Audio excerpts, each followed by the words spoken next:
Welcome to another episode of the 10-Minute Land Surveyor. I'm Dave Woolley.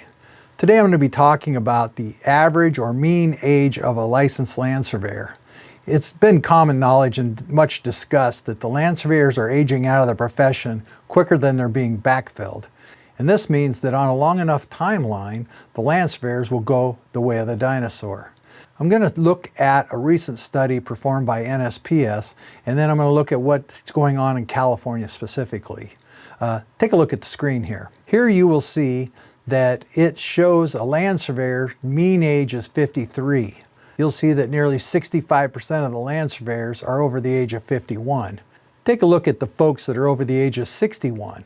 There's a full 25% of them in the profession. Now these folks are dead and dying. They have one eye on the 401k and one eye on the door. So they're not going to be part of a rebuilding or part of a preservation. There may be some exceptions, but generally speaking, they're going to be gone. Restated, 25% of the entire workforce is going to be gone and does not care what happens to the next generation. Let's take a look at California and what's going on there. On the screen, what you see is that land surveyors over the last 10 years, from 2014 to 2025, have been replaced at a rate of 79 per year. The prior decade, they were replaced at a rate of 132. You can see a marked difference in the penultimate decade to the last decade. It's almost 50% down. And even more telling is, if you look at the pie chart here, published in the latest bulletin by our licensing board, land surveying is down 7%. If you look at civil engineering, they're up over 6%. Although it's not part of this video, if you take a look at that pie chart, you'll see that in California, of all the licensees, land surveyors make up 4% of the population. But what you might find interesting is that about 50% of the complaints against licensed professionals are against land surveyors. Part of the problem is the riffraff that we have within our own ranks. I'll save that for another video. Now, look at this chart. On this chart, you'll see that there's 3,871 licensed land surveyors in the state of California. Now, that doesn't mean that they all practice. In fact, that doesn't even mean that they all live in California. The last time I recall seeing the number of out-of-state licensed land surveyors, that number was close to 1,000. That means that we have about 2,900 in-state licensees in California to serve a population of 39 million people through 58 counties. You can see the deficit that's there, and that deficit's increasing quickly.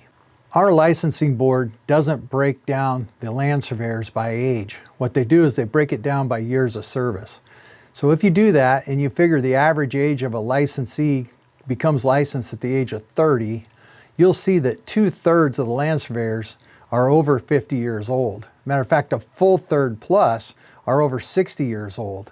This reflects the same trend that I showed earlier on the national level. These folks are dead and dying.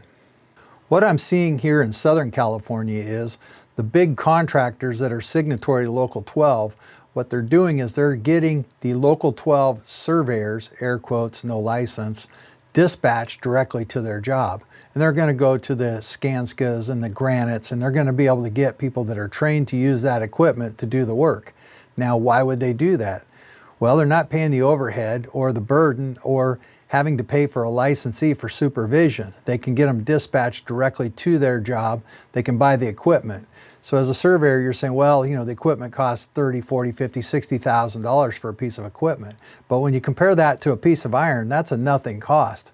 When you compare it to the fact that land surveyors make up about 4% of the total construction cost, and if they have to wait on that land surveyor, that means 96% of that job is sitting waiting for survey. That costs a lot more than the surveyors charge. So what they do is they train their own surveyors. Of course, they don't call them surveyors. They like to call them layout technicians, or even the carpenters have their own flavor of this.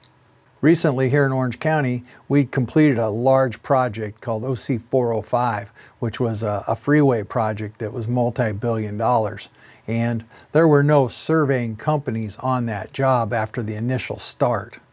The joint venture dispatched a licensed land surveyor from Local 12, and then they used dispatch staff for the rest of the project. Now, the carpenters have their own survey program.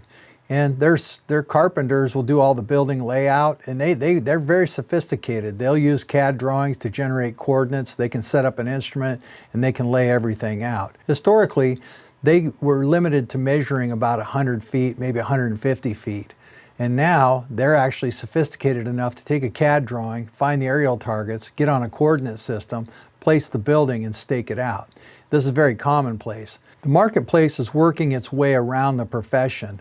And frankly, I think some of these carpenters are going to be better at laying out buildings than the surveyors that actually do the layout. So you're a licensed professional under 40 years old. You're thinking you're totally screwed. Well, that's not actually the case. What's happening is the market is shifting and changing in a different way. If you don't have a license, yes, you're probably going to be screwed. But if you're a licensed professional and you understand what it is to be a land surveyor, I think there's a route for you. I think there's a route for the profession.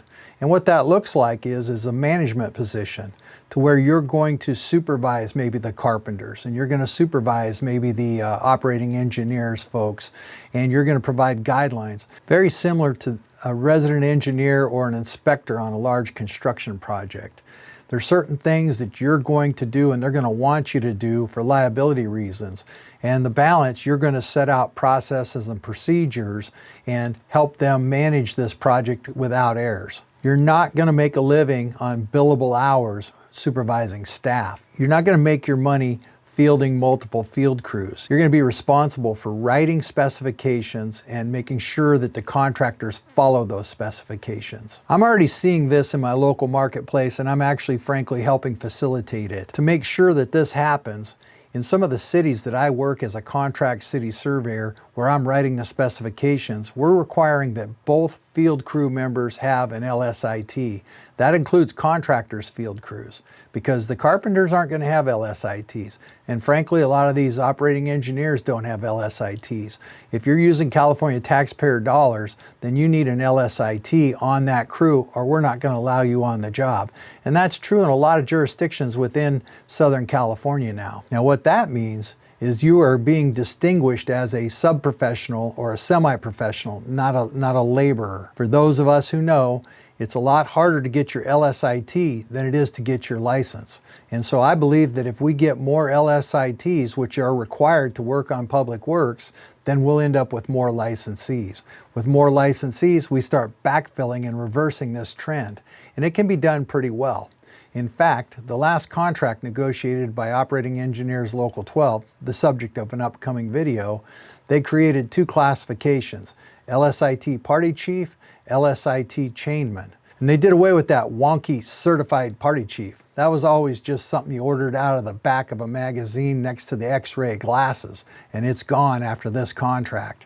We're going to start seeing LSITs. No LSIT, no work. This will reverse the trend that we've discussed at the beginning of this video. So if you are an up-and-comer, or if you don't want to drive an Amazon truck and you want to stay working in this profession, then you need to get your credentials, get your LSIT, get your LS. Realize that you're not going to make your living with your back, you're going to make it with your mind. And it is from this perspective that I am tremendously optimistic. We don't need to wait for these old people to leave. We need to push them out, because we're a new generation. We're going to be better educated, better credentialed, and we're going to fill a much more important role as a manager than we are as laborer. Pack away your clown shoes, put away your mini bike, and nail that LSIT on the door. Thank you and have a nice day.